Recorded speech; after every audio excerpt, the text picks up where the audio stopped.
नमस्कार दोस्तों, आज हम क्लासरूम में मौजूद हैं। आज हम जो चेक करेंगे वो इंडोर एसी का पूरा कंप्लीट वायरिंग और टेस्टिंग चेक करेंगे। कहाँ से कौन सा कंपोनेंट कैसे वर्किंग करता है, कौन सा पार्ट कैसे काम करता है, कितनी वोल्टेज से ऑपरेट होता है। तो आज हम उसके बारे में जानेंगे। आप देख रहे हैं यहाँ पे हमने पूरा सेटअप लगा रखा। ये हमारा कनेक्शन बॉक्स है, ये हमारी मेन पीसीबी, ये डिस्प्ले पीसीबी और ये बीएलडीसी मोटर। तो हमने इसका पूरा सेटअप लगा रखा है और हमारे हाथ में ये आप देख रहे हैं मल्टीमीटर मौजूद है, क्लैम्प मीटर। तो आज हम इसकी टेस्टिंग करेंगे और चेक करेंगे कहाँ पे कितनी वोल्टेज आती है। तो हम बारी बारी स्टेप बाय स्टेप चेक करते हैं इसमें कैसे। तो स्टार्ट करते हैं। मैं पहले ऑन करता हूँ। मैं इसको ऑन करने के बाद इसमें मैं आपको चेक कराता हूँ कहाँ कहाँ कितनी कितनी वोल्टेज मिलती है। तो ये ऑन हो चुका है, इस आप देख रहे हैं डिस्प्ले पे ये ऑन हो चुका है। तो डिस्प्ले को मैं सीधा कर देता हूँ, आपको पूरा प्रॉपर व्यू मिलेगा। अब मैं स्टार्ट करने जा रहा हूँ। आपको पहले मैं इसको चेक करता हूँ वोल्टेज। तो वोल्टेज चेक करने के लिए मैंने मल्टीमीटर को एसी वोल्टेज पे चेक कर रखा है। आप यहाँ पे देख रहे हैं कि हमारे पास ये मौजूद है कनेक्टर बॉक्स। तो कनेक्शन बॉक्स के लिए हम आप देखेंगे तो इस पर हमारे पास कनेक्शन बॉक्स है। इसमें हम मल्टीमीटर से चेक करेंगे वोल्टेज हमारी लाइन न्यूट्रल पे। तो ये हमारी लाइन का तार है और इसमें पहले सप्लाई हमारे पास आ रही है 213। आप लोग को दिख रहा होगा मल्टीमीटर में 231 वोल्टेज। अगर हम बात करते हैं इसमें सबसे पहले, अगर हमारे कंप्लीट ये वायरिंग पूरा कंप्लीट सही है तो हमारा डिस्प्ले प्रॉपर टेम्परेचर शो करेगा, कोई एरर नहीं देगा। अगर कोई भी इनकम्प्लीट वायरिंग होगी, चाहे वो सेंसर का हो चाहे मोटर का हो, तो यहाँ पे इनकम्प्लीट वायरिंग होगी तो कुछ ना कुछ डिस्प्ले पे एरर होगा। अभी आप यहाँ पे देख रहे हैं फैन मीटर मेरा चल रहा है, बीएलडीसी मोटर। तो हम इसमें सबसे पहले क्या करते हैं, लाइन न्यूट्रल आ रही है और लाइन न्यूट्रल वापस भी आती है जिससे कंप्रेसर को सप्लाई जाती है। तो हम इसको थोड़ा सा आपको दिखाने की कोशिश करते हैं। तो ये हमारे पास कनेक्शन बॉक्स है इसका, और कनेक्शन बॉक्स में वापस यहाँ से लाइन और न्यूट्रल वापस जाती है एसी सप्लाई में। तो मैं इसको लाइन न्यूट्रल आपको दिखा रहा हूँ। एसी सप्लाई में वापस कंप्रेसर साइड भी जा रही है। और इसका जो न्यूट्रल पॉइंट है, आप यहाँ तार लगा हुआ नहीं देख रहे हैं क्योंकि इसका न्यूट्रल पॉइंट यहाँ से जंप किया हुआ है अंदर से। एक रेजिस्टेंस लगा के, एक सेंसर लगा के, पीटीसी सेंसर लगा के इसको यहाँ से जंप किया हुआ है। मैं आपको बाद में दिखाऊंगा कोल्ड टेस्टिंग में। तो यहाँ पे जो सप्लाई मिल रही है एसी लाइन न्यूट्रल इन हो रहा है, ये आपका इन है और ये दोनों आपका आउट है। यहाँ तो सप्लाई आपका परफेक्ट ओके है। अगर हम बात करते हैं कम्युनिकेशन का, इन्वर्टर पीसीबी है तो हमने न्यूट्रल के साथ रखना है और मल्टीमीटर को सेट करना है डीसी पे। तो न्यूट्रल के साथ ही हमेशा कम्युनिकेशन सर्किट चलती है। तो कम्युनिकेशन चेक करने के लिए आपको न्यूट्रल पॉइंट पे रखना है और नीचे लास्ट वाली पिन पे जिसमें सिग्नल लिखा होता है 3rd नंबर, इस पर हम वोल्टेज चेक करते हैं। तो हमें ये वोल्टेज जो मिल रही है वो फिक्स वोल्टेज मिलेगी, 24 से 25 वोल्ट मिलती है। तो यहाँ पे हम चेक करेंगे 24 वोल्ट हमें मिल रही है डीसी में फिक्स। इन दोनों पिनों पे मैं चेक कर रहा हूँ, न्यूट्रल और सिग्नल। तो न्यूट्रल और सिग्नल में हमारे पास 24 वोल्ट मिल रहा है। अगर ये 24 वोल्ट नहीं मिलता है तो इसका मतलब है कि ये जो पीसीबी है इंडोर की, वो कम्युनिकेशन नहीं छोड़ रही है आउटडोर को, आउटडोर के लिए कम्युनिकेशन नहीं दे रहा है वापस। अगर इसके कनेक्शन के तो पूरा कंप्लीट है यहाँ पे। उसके बाद हम चेक करते हैं, ये हमारा आउट है, ये आउट कनेक्शन है जो कंप्रेसर को आउट जाता है। अब देख रहे हैं यहाँ पे आके लग रहा है ये इनपुट है जो एसी की इनपुट वोल्टेज लगती है। न्यूट्रल आपको यहाँ से हमने दिया हुआ, ये वाइट कलर का तार देख रहे हैं, न्यूट्रल नीचे जा रहा है इसके, क्योंकि इसके नीचे से इसलिए जा रहा है क्योंकि यहाँ से इसने जंप कराया है और अंदर वाले न्यूट्रल के लिए, यहाँ इस वाले पॉइंट के न्यूट्रल के लिए यहाँ पे जंप किया हुआ है। तो हम इसको बाद में आपको दिखा देंगे। तो हम चलते हैं अगली उस पर स्टेप पे। अब हम चेक करते हैं यहाँ पे सेंसर, जो हमारे सेंसर वर्किंग है, क्योंकि अभी पे कोई एरर नहीं दे रहा। तो ये सेंसर वर्किंग कंडीशन में, जैसे मैं सेंसर को निकालता हूँ तो कुछ ना कुछ एरर ये यूनिट दे देता है। मैंने एक सेंसर यहाँ से हटा दिया है। ये सेंसर देख रहे हैं आप, एयर सेंसर मैंने निकाल दिया है। एयर सेंसर का भी एरर थोड़ी देर में ही डिस्प्ले दे देगा। तब तक मैं आपको यहाँ पे वोल्टेज चेक करना सिखा देता हूँ, कैसे इसमें वोल्टेज चेक करते हैं। आप देख रहे हैं यहाँ पे 2 पिन दिख रही होगी आपको, यहाँ पे 5 वोल्ट लिखा भी हुआ है इंडोर की एयर सेंसर के लिए। तो यहाँ पे हम क्या, मल्टीमीटर को मैंने सेट किया हुआ डीसी में और यहाँ पे इन दोनों पिनों के बीच में मैंने वोल्टेज चेक करना है। तो 5 वोल्ट मुझे मिल रहा है, प्रोग उल्टा लगा हुआ है इसलिए माइनस कई बार दिखता है। तो इसको सीधी लगाएंगे तो आपको यहाँ पे 4.99 मिल रहा है, यानी 5 वोल्ट आपको यहाँ पे मिल रहा है। अगर हम इसको लगा देते हैं और वापस इसकी वोल्टेज चेक करते हैं तो क्या हो जाता है, वोल्टेज ड्रॉप हो जाती है। वोल्टेज क्या हो जाती है, आधी हो जाती है। जैसे मैं इसको लगा देता हूँ, लगाने के बाद हम दोबारा चेक करते हैं इस पे, दोनों पे पिनों में डाल के इसकी वोल्टेज को। तो इसकी डीसी वोल्टेज ही लगा रखा है मैंने और चेक कर रहा हूँ। तो जो वोल्टेज है यहाँ पे 2.4 वोल्टेज मिल रही है, 2.4 डीसी वोल्टेज मिल रही है। अभी डिस्प्ले पे आपको एक एरर दिख गया कम्युनिकेशन का, क्योंकि हमारा आउटडोर कनेक्ट नहीं है, हम सिर्फ इंडोर की पीसीबी की टेस्टिंग कर रहे हैं इसलिए ऐसा दिखा रहा है। अब हम यहाँ पे वोल्टेज देख रहे थे, अभी आपको जो वोल्टेज दिखा रहा हूँ मैं यहाँ पे, वो मिल रही है 1.3 या इसका आधा वोल्ट मिलेगा 2.3 का, 2.3 मिल रही है। अब मेरे हाथ में ये सेंसर है, मैं इसको रब करूँगा तो वोल्टेज क्या होगी, ड्रॉप होती है दिखेगी 2.3। और उसके बाद मैं इसको रब करूँगा, अब वोल्टेज क्या हो रहा है, रजिस्टेंस बढ़ा रहा हूँ, टेम्परेचर बढ़ा रहा हूँ सॉरी, तो यहाँ पे रजिस्टेंस घटती है और वोल्टेज क्या हो रही, घट रही है। तो वोल्टेज आप देख रहे हैं 2 पॉइंट तक आ गया। अभी मैं इसको ले आता हूँ 1.9 तक भी, इसको रब कर रहा हूँ और वोल्टेज ड्रॉप होती जा रही है, 1.9 तक आ गया। इसी तरीके से वोल्टेज घटती और बढ़ती है, वापस छोड़ दूंगा, वापस वोल्टेज धीरे धीरे इंक्रीज हो जाएगी।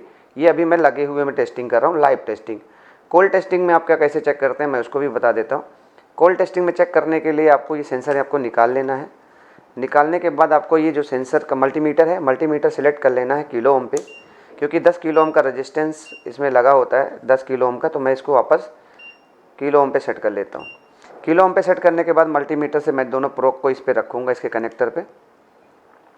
इस पे कनेक्टर पे रखने के बाद दिखाऊंगा मैं यहाँ पे जो रेजिस्टेंस इसका दिखाएगा वो 7.41 लिखाएगा।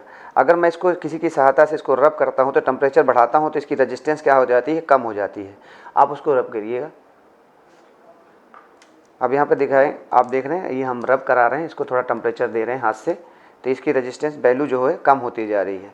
टेम्परेचर बढ़ा रहे हैं हाथ से रब करके, तो ये वोल्टेज इसकी जो रेजिस्टेंस है ड्रॉप होती जा रही है। इसी तरीके से अपने वोल्टेज में भी देखा था, जब मैंने इसको लगाया था और हाथ से इसकी टेम्परेचर बढ़ा रहा था, हमारी वोल्टेज जो डीसी की थी वो कम हो रही थी। तो इसी तरीके से ये सेंसर काम करता है।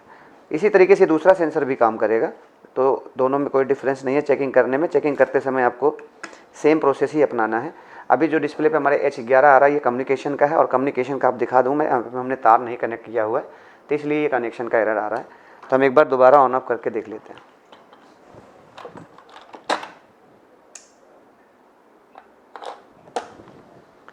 वापस से मैंने इसको लगा दिया है क्योंकि अब एरर आ गया था। अब हम चेक करते हैं इस पर BLDC मोटर।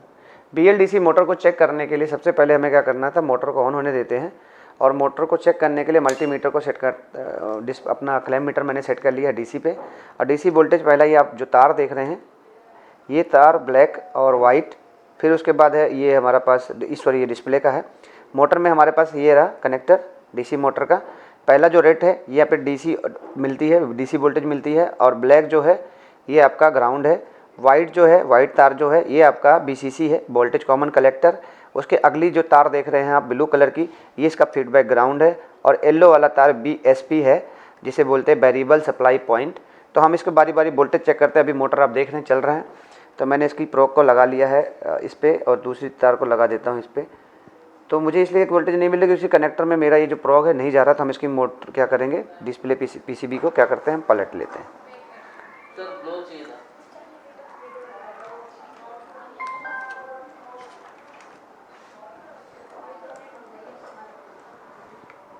मैंने क्या कर रखा है, इसको पलट दिया है, और पलटने के बाद आप यहाँ पे देखेंगे इसका वोल्टेज जो है मीटर को मैंने लगा लिया है। और इसकी अब हम चेक करेंगे इस पर मोटर। तो मोटर को चेक करने के लिए आप सावधानी से थोड़ा ध्यान देंगे। यहाँ जो पॉइंट है ये DC प्लस है, उसके बाद जो आपका अगला पॉइंट है वो ग्राउंड का है। तो यहाँ पे मिल रही है 322, प्रोब उल्टा लग गया है, तो मैं इसको वापस सीधा करता हूँ, वापस लगाता हूँ तो 322 मिल रही है। तो वापस इसको ग्राउंड ही मानेंगे। अगले पे चेक करेंगे तो यहाँ पे मुझे 15 वोल्ट मिल रही है, और अगले पे चेक करूँगा अगले पिन पे, तो इसमें मुझे फीडबैक ग्राउंड जो था हमारा वो मिलेगा, और वेरी करता हुआ मिलेगा 1 से 9 वोल्ट के बीच में, 1 से 7 वोल्ट के बीच में वेरी करता रहता है। जैसे जैसे इसकी स्पीड चेंज होगी फ़ैन की, वैसे इसके फीडबैक में वैल्यू चेंजेस होती रहते हैं। फिर ग्राउंड को ही हम वहीं रखने देंगे। अगली मल्टीमीटर जो पिन है उसको मैं अगले उस पर रखूँगा, जो BSP पॉइंट है उस पर मिल रहे मुझे 3 वोल्टेज, तो वहाँ पे आपको 5 वोल्ट के बीच में ही मिलेगा। तो यहाँ पे ये मिल रहा है। अब हम बात करते हैं, अगर मुझे चेक करना है किस पे, मैं इसको DC प्लस पे रख लिया हूँ, बारी बारी में अगर वोल्टेज चेक करूँगा तो मुझे सब पे DC वोल्टेज मिलेगी। तो मुझे यहाँ पे जो वोल्टेज मिलेगी सब पे DC मिलेगी। 321 अगले पिन पे चेक कर रहा हूँ, 307 अगले पिन पे चेक करूँगा मैं, 313 अगले पिन पे चेक करूँगा मैं, 318। तो देख रहे हैं आप इस पे सप्लाई जो तीनों वोल्टेज तीनों पे जो वोल्टेज मिल रही है मुझे DC में मिल रही है। पहला पिन ग्राउंड, दूसरा पिन BCC, तीसरा पिन है फीडबैक ग्राउंड, और चौथा BSP। तो मुझे सब जगह पे DC सप्लाई मिल रही है। इसका मतलब जो मेरा मोटर है ये ओके है, और जो मोटर में सप्लाई आ रही PCB की तरफ से ओके है। अगर मैं बात करता हूँ यहाँ से मोटर मुझे चेक करना हो कि मेरा मोटर ओके है कि नहीं है, तो मुझे चेक करने के लिए उसकी मोटर को कनेक्शन हटा के ऑफ कंडीशन में टेस्ट करना पड़ेगा, जिसे हम बोलते हैं कोल्ड टेस्टिंग। तो कोल्ड टेस्टिंग करने के लिए मोटर को मुझे निकालना पड़ेगा। मोटर निकालते हैं, तो मोटर निकाल के हम इसका वैल्यू चेक करते हैं यहाँ पे। इसकी वैल्यू चेक करेंगे हम बजर मोड पे लगा लेंगे और इसमें जो ओम्स की वैल्यू आती है, बजर मोड पे ओम्स की वैल्यू आती है, बट हमें यहाँ पे किसी में वैल्यू मिलती नहीं है। अगर वैल्यू मिल गई तो इसका मतलब मोटर कहीं ना कहीं शॉर्ट हो गई है। बजर का आवाज़ आपको तब कभी कभार मिल जाता है कि जब आप इस मोटर को रोटेट करते हैं, यहाँ से आप रोटर को घुमाते हैं हाथ से, तब कई बार आपको बजर का साउंड मिलता है, लेकिन कंटिन्यूस नहीं मिलेगा, वो आएगी और हट जाएगी। अब जैसे अब यहाँ पे चेक कर रहे हैं हम बजर मोड पे लगा के, अब इसको घुमाएंगे, शाफ्ट को रोटेट करेंगे मैनुअली, यहाँ हल्का हल्का आपको आ रही है, हाथ से घुमा रहे हैं, तो ऐसे भी आपको कंडीशन में आपको मिल रही है हर पिन पे। मैं फिर पिन चेंज कर रहा हूँ, तो आपको लगभग पिनों पे सब ये मिल सकता है। बारी बारी चेंज करेंगे तो सब पे ये थोड़ा थोड़ा रोटेशन की वजह से उसमें मैग्नेटिक फील्ड बनता है, उसकी वजह से ये बजर कई बार बता देता है। तो इस कंडीशन में आपको डरना नहीं है, मोटर आपका ओके है। कंटिन्यूस अगर किसी पे बीप की आवाज़ मिलता है मोटर के इस पे पिन पे, तो आपका मोटर ख़राब हो गया है। तो ये हो गई मोटर। और हमारी अब चलते करते हैं हम डिस्प्ले को चेक। तो हम करते हैं एसी को दोबारा ऑन, हम चेक करते हैं आपके डिस्प्ले हमारा 5 वोल्ट से चलता है। तो 5 वोल्ट के लिए हम यहाँ पे चेक करेंगे, मल्टीमीटर को डीसी पे सिलेक्ट करेंगे, अपने क्लैममीटर को मैंने डीसी पे सिलेक्ट कर लिया है। हम आपको यहाँ पे चेक कराते हैं डिस्प्ले। तो डिस्प्ले पीसीबी की टेस्टिंग के लिए आप यहाँ पे देख रहे हैं, ये जैक जो है हमारा, ये 5 वोल्ट डिस्प्ले यहाँ से हम भी चेक कर सकते हैं। यहाँ पे लिखा भी होगा आपको, तीसरी चौथी पिन पे आपको यहाँ पे लिखा है, ग्रीन कलर का जो तार है ये आपका ग्राउंड है, सिग्नल है, उसके बाद आपका रिसीवर है, उसके बाद नॉट कनेक्टिंग है, यहाँ पे एक खाली भी है। हम यहाँ पे चेक करते हैं 5 वोल्ट। तो 5 वोल्ट हमारा यहाँ पे लिखा होगा ऑरेंज कलर के तार पे। और ग्राउंड ले लेते हैं हम कहीं से भी, तो ग्राउंड हमारा जस्ट उसके बगल वाला वाइट वाला पिन जो ग्राउंड है। तो यहाँ 4.99 यानी उल्टा लग गया, तो मैं इसको वापस चेंज कर लेता हूँ। तो यहाँ पे मुझे 5 वोल्ट मिल रहा है 4.99। तो इसके डिस्प्ले की जो तार है, कनेक्शन जो जा रहे हैं ओके है। यहाँ भी चेक कर लेते हैं। यहाँ चेक करने के लिए यहाँ पे देखोगे आप 5 वोल्ट लिखा हुआ और तीसरा पिन जो है वो ग्राउंड है। तो यहाँ भी 4.98 वोल्टेज मिल रही है। अगर मैं इसको रिसीवर चेंज कर लेता हूँ वापस, तो मुझे यहाँ पर 4.98 वोल्टेज मिल रहा है। इसका मतलब ये भी ओके है। और आप आते हैं बात रिसीवर। इसका जो रिसीवर है, ये जो IR सेंसर है, इस पर कैसे वोल्टेज चेक करते हैं। बीच वाले पिन को हमने आते हैं ग्राउंड और दोनों तरफ वोल्टेज चेक कर लेते हैं। मल्टीमीटर को सेट रहने देते हैं डीसी पे ही, बारी बारी दोनों पिनों पे हम चेक करते हैं। 4.93 इस तरफ से चेक करते हैं, 4.96 यानी दोनों तरफ मुझे 5 वोल्ट में से रिसीव हो रहा है। अगर हम इसके आखिरी दोनों पिनों पे चेक करते हैं तो मुझे जो वैल्यू है वो फिक्स नहीं मिलता है। 3.65 में ही पीछे की जो वैल्यू है देख रहे हैं आप, थोड़ा चेंजेस होता रहता है। तो इस पर जो वैल्यू है वो चेंजेस होता रहता है। और ख़ासकर आप जब किसी रिमोट टेम्परेचर से, रिमोट सेटिंग से इसको कुछ चेंज करते हैं, तब भी आपका ये घटता बढ़ता हुआ मिलता है। रिसीवर दूसरी तरफ से जब देता है सिग्नल तो ये चेंज करता रहता है। तो ये हो गया हमारा डिस्प्ले टेस्टिंग। और आपके सेंसर चेक करा दिया मैंने, इसमें आपका पॉइंट मोटर चेक हो गया। तो इसी तरीके से हम पूरी पीसीबी की टेस्टिंग सिखाते हैं आप लोग को। और भी आपको प्रॉपर वीडियो जाननी होगी तो आप नीचे कमेंट सेक्शन में दे सकते हैं कि हम आपको वीडियो बना के दे सके, ताकि आपको फील्ड में सपोर्ट मिल सके और आप घर बैठे ही इस चीज़ों को आराम से सीख सकें, डायग्नोज कर सकें, ताकि फील्ड में आपको प्रॉब्लम ना आए। धन्यवाद।